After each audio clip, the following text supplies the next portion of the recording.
Hey everyone, it's Oscar. I'm the community manager for Angry Birds 2. And today I'm here to talk about the 7th anniversary for Angry Birds 2 that's coming up very soon, and with it the Fantasy Fest hat set that you guys designed. This is the 4th time we're doing this, and we're doing it with a twist this time. So with me today is Elaine. Hey, I'm Elaine, 2D artist senior in Hoville, doing your headsets. I hope that you love it. And Elaine will be talking us backstage for a bit to talk about what goes into making this hat set, fit the game. And she'll be answering some questions about the process. All right. Are you ready to go? Some questions? No. But let's do it anyway. All right, cool. So starting off, we actually have a very short question. How long time does it take to make the hats into reality? Depends. If it's one tier, like just one level of the hat, it's very fast, like 1 week, 1.5 weeks. But with 3 tiers, we can take like up to 3 weeks or even a month if it's very difficult headset. And how difficult was this hat set? Not easy, let's say. Easy? Okay, cool. All right, so one of our members on Discord, where we got all these cool questions, by the way, so if you're not on the Discord channel, make sure to join so you don't miss out on these opportunities. That angry guy asked, out of all the birds, which one is your favorite to design hats for? Definitely Matilda. He has a lot of body, and I think she's a very fashionable bird, female bird, let's say. And I think that she could use everything, anything, and will be very charming everywhere. The fashion icon Matilda. Yes. Yes, excellent, cool. So on the other side of that, wait, is there a bird that you don't like making hats for? Oh, Hal. Hal? Yeah, he is a bit cursed, to say that. He has a huge beak. It's a bit difficult. Difficult to work with? Yes. Okay, well, poor Hal. Once more, poor Hal. So another one of our Discord members, the Cheshire Cat, wanted to know, out of the 4 extra birds that we now have hats for, since recently with a heist hat set, which one of them are you the most excited to make hats for? Leonard, because he's a pig. He's very different. I like the difference, and I like his pig features, like the snout, the eyes like a bit down on it, and the bird. I love the bird on him. It's very different. The others don't have those kind of like features. So yeah, Leonard I like the difference. He's a bit unique. Yes. Okay, he's cool. Very unique. Cool. Well, all right. Another question then from Angry News is, are there any constraints on hat designs? So we're taking these fan-made designs that the community made for us, and sometimes they're amazingly well done and they have all these details, and sometimes they're kind of rough and it's more of a draft. So are there any constraints that you really need to take into consideration then? Yes, some actually, because it's a mobile game.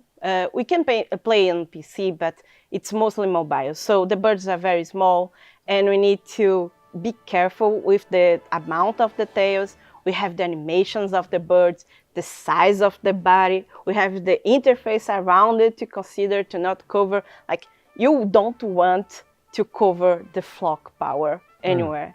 So you have to be careful with that kind of things. And then sometimes I've heard that you also need to take the personality of the bird into account, so Yes. that the hat actually fits the theme of the bird and Yes, precisely. colors and... Yeah, like Chuck, for instance, he's very messy and clumsy. So we try to convey that feeling on the hats. Sometimes we put it like ragged heads on him or broken things, that kind of stuff. And Matilda is always fashionable.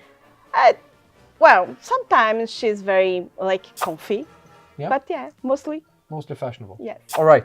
So one more question we have is about the process, because you get this rough draft of a bird, or sometimes it's a very good draft, and sometimes it looks like it's a complete hat, but you get this image from a player, right? And then you have to take that from that all the way into a finished 3-tiered hat that goes into the game. Could you tell us a little bit about the process and how that works? Mostly depends on the hat and how many tiers we're doing, but in this case was like sometimes I do a sketch on the paper, then I scan it. Not all the hats need that, but sometimes. And then I work on them, like the line work, painting, the color palette. I have to choose, compare each palette with each bird. It's a bit complex because they are different. And then I export to the game and treat with effects. That's the whole process. Whole process. So from paper to effects. Yes. Cool. We have one more question to go out of the ones we picked. But if your question wasn't answered, by the way, you should check our Facebook page because we will be releasing all of the answers that Elaine prepared for us in a bit of a document there. So you're going to get to read the answers at least if they're not answered right here, right now. So last one then. So you've been with Rovio for a bit now. You made a couple headsets. Yes. Which one is the one you're the most proud of? I like the the community headset because they are the most creative ones. Like we inside do a lot of creative stuff for sure. We try to be like to build new and interesting headsets, but nothing's like the community. They're very, very different, no boundaries at all. So it's very fun to draw them, and I love to draw them. So community is doing a good job. Yes, they are. Cool. I always laugh or be impressed by them. That's nice. So we have a couple of minor questions, but they're mainly about the event itself, which, by the way, it's live right now. You should open up Angry Birds 2 now, and you should go play the event. You should hop into the Tower of Fortune, where you'll be getting the hats used as always. One of them is going to be on the adventure, so be on the lookout. And, you know, collect all of them. It's upgradable, so we pimped them out a bit more based on, you know, the designs that you guys submitted, and they look fantastic. So open Angry Birds 2 right now and make sure to play the event. And if you like this video, which, I mean, you definitely did, right? So make sure you do that also by liking the video. There's a thumbs up button somewhere around here, so click that.